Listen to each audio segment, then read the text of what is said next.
Welcome to another comparison video. Today I'm going to find out how the new Hyundai Kona N stacks up against the reigning front-wheel drive performance car king, the FK8 generation Honda Civic Type R. Now I know the new Civic Type R is just on the horizon, but I thought it would be good to revisit one of my favorite front-wheel drive cars of all time. This Civic Type R is a 2021 and it had an MSRP of right around $38,000, which is around $4 grand more than the Kona N. This car is powered by the familiar K20C motor. It's a 2-liter inline-4 turbocharged with direct injection, and it puts out 306 horsepower and 295 pound-feet of torque. Eric added a couple of bolt-ons to this thing. I think it's got an intake and an exhaust, but it has a stock tune, so it probably isn't making a whole lot more power than stock. Of course, all that power is routed through the front wheels via the 6-speed manual transmission, a limited slip diff up front, and this Civic Type R weighs in at just over 3,100 pounds. Let's revisit the Civic Type R and use it as the front-wheel drive performance car baseline when we assess the Kona N. First things first, almost forgot here, let's put this thing into plus R mode for maximum attack. There's a little bit of turbo lag.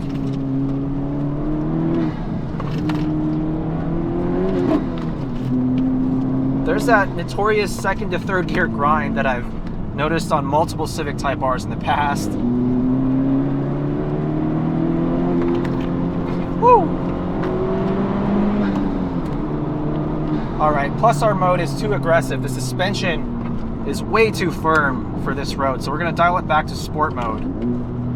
This exhaust is so much fruitier than stock. It really opens up the sound.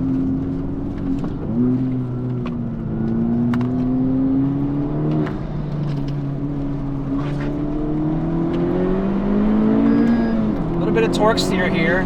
This car is riding on some 19-inch wheels with Yokohama Advan Apex tires.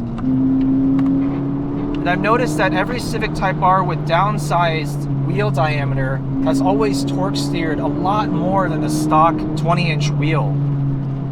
But that said, this car is so fast. It feels so composed. And all things considered, for a front-wheel drive car, there's so little understeer. This wheel and tire setup is causing a little bit of rub. That's not ideal, but we'll just have to make do.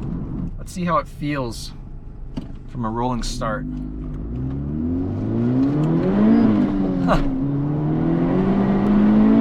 Blows the tires right off in first, but in second gear it hooks up.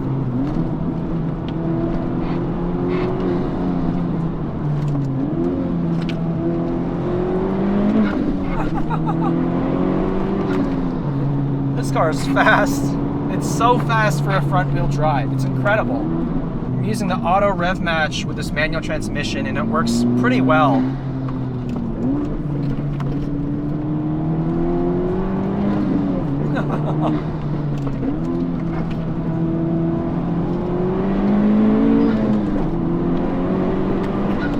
There's that little bit of torque steer again in third gear. That's where I notice it the most, not in first or second, but third.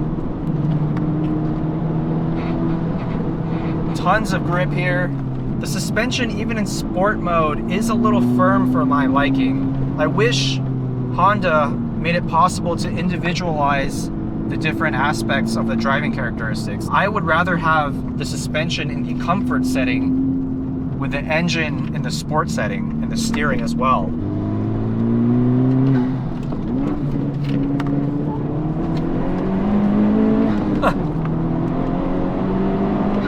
This car feels so stupid fast. The torque steer is definitely unnerving if you're not used to it.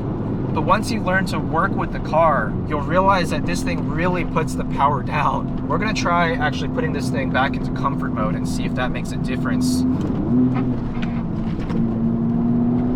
Still a little bit firmly dampened for my liking. I mean, this is called a Type R for a reason.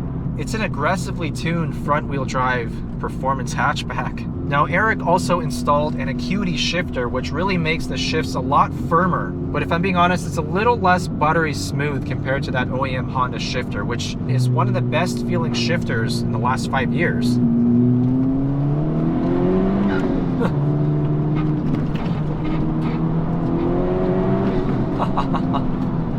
so much torque steer in third gear. It's a riot. It makes the car a little bit tricky to drive quickly on a bumpy road. This thing really belongs on a racetrack, in my opinion. But any way you look at it, this is the front-wheel drive performance king for a reason. 306 horsepower, 3,100 pounds, tons of front-end grip, that limited slip doing its job. The car feels nimble, it feels sprightly, it feels hooked up, and it feels fast. Even on the straights, you wouldn't expect a front-wheel drive car to pull as hard as this one does. Let me demonstrate that one more time. First gear.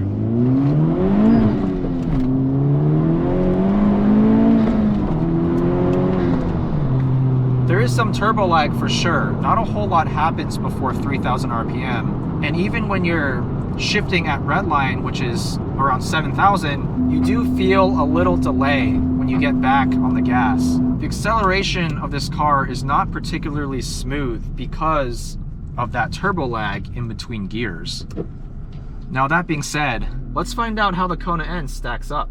All right, the 2022 Hyundai Kona N. This car has an MSRP of just over $34,000 and it only comes in one trim level. Like the Civic Type R, this has a 2-liter turbocharged inline-4 with direct injection, putting out 276 horsepower and 289 pound-feet of torque. So it's down 30 horsepower and 6 pound-feet compared to the Civic Type R, and this car weighs about 200 pounds more at around 3,300 pounds. That said, the MSRP of this is about $4 grand cheaper than the Civic Type R. Nowadays, even if you wanted to get an early 2017 or 2018 model year Civic Type R, you're looking at $35,000 to $40,000. That's how well those cars have held value. Whereas I believe the Kona N you can actually buy brand new at MSRP depending on your dealership. One thing I love about this Kona N is the fact that with these custom N modes, you can customize 7 different attributes of the way this car drives independently from one another, which you cannot do in that Civic Type R. Granted, the upcoming generation Civic Type R supposedly does bring you that capability. So in my custom N mode here, I've got everything on max aggression, but the suspension turned to max soft, so normal mode for the suspension. Engine, steering, transmission, exhaust, and the ELSD are all set to Sport or Sport Plus.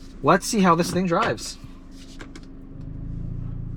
The moment you hit that N button, the exhaust gets a lot fruitier. But this car has that dual personality, that Dr. Jekyll and Mr. Hyde, if you will. Also, we've got an 8-speed wet dual clutch transmission, so let's see how this thing performs.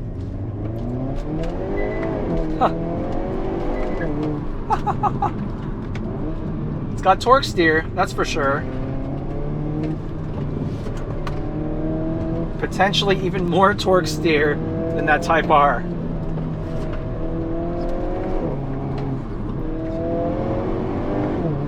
This transmission though, doing a great job. It shifts so quickly and so smoothly, it's almost imperceptible. Plenty of grip from these Pirelli P0 tires. This thing is a proper riot to drive.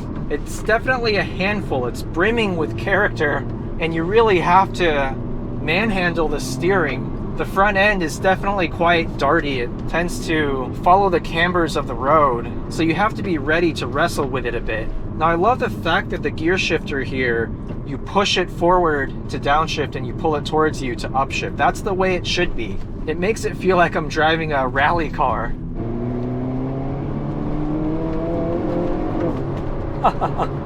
Even with the suspension in the softest mode, this thing is a little bit jiggly over bumps. It does jostle you a bit at high speed, but that just adds to the excitement level. This car doesn't take itself too seriously. It's almost like a caricature of your typical front-wheel drive hot hatch.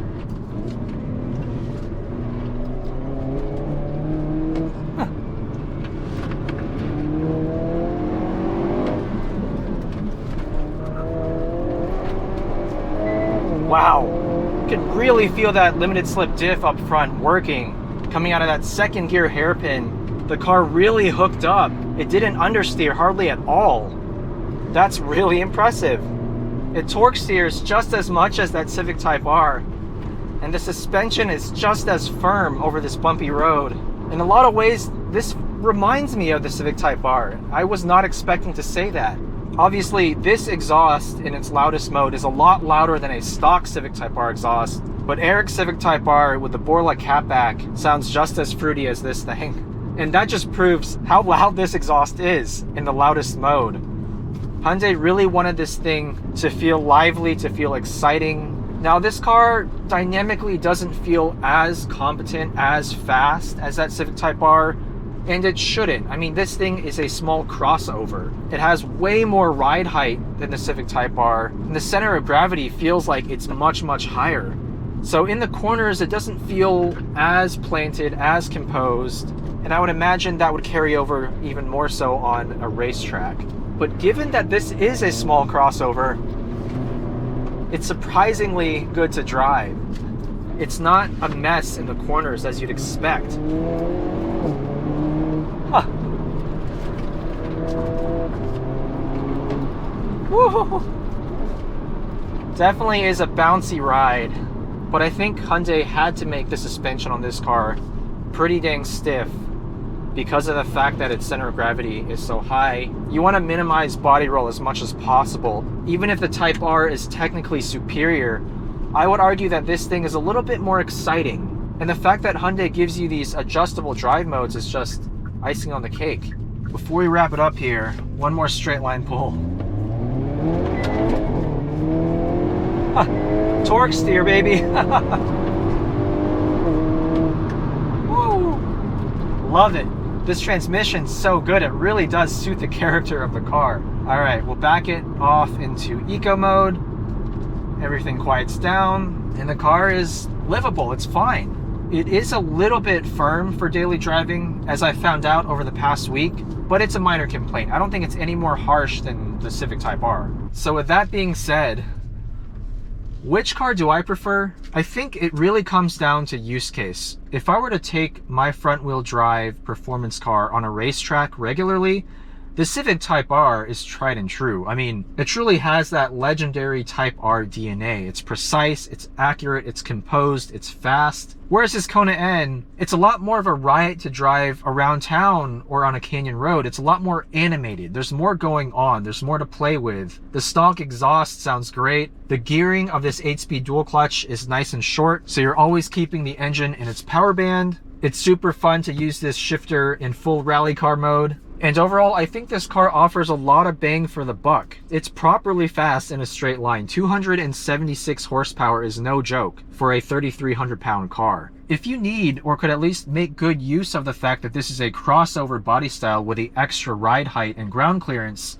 this car really gives up very, very little compared to one of the best front-wheel drive hot hatches of all time, the FK8 Civic Type R. It really doesn't feel overly compromised due to its crossover body style. And that's a testament to how well Hyundai has tuned this car, especially the way everything works together. The suspension, the fairly natural steering, the laggy but powerful engine mated to this 8-speed dual clutch keeps the engine in its power band at all times and really makes this car just an absolute riot to drive. As a daily driver that sees very occasional or no track time, I think this Kona N is really worth a consideration even over that venerable Type R. And coupled with the fact that this car can be had for a few $1,000s less and brand new, it's definitely a great contender in this segment. A big thank you to Eric for letting me drive his Civic Type R, and a big thank you to Hyundai for setting me up with this Kona N over the last week. Let me know what you guys think of the Kona N versus the Civic Type R or any other car in this segment.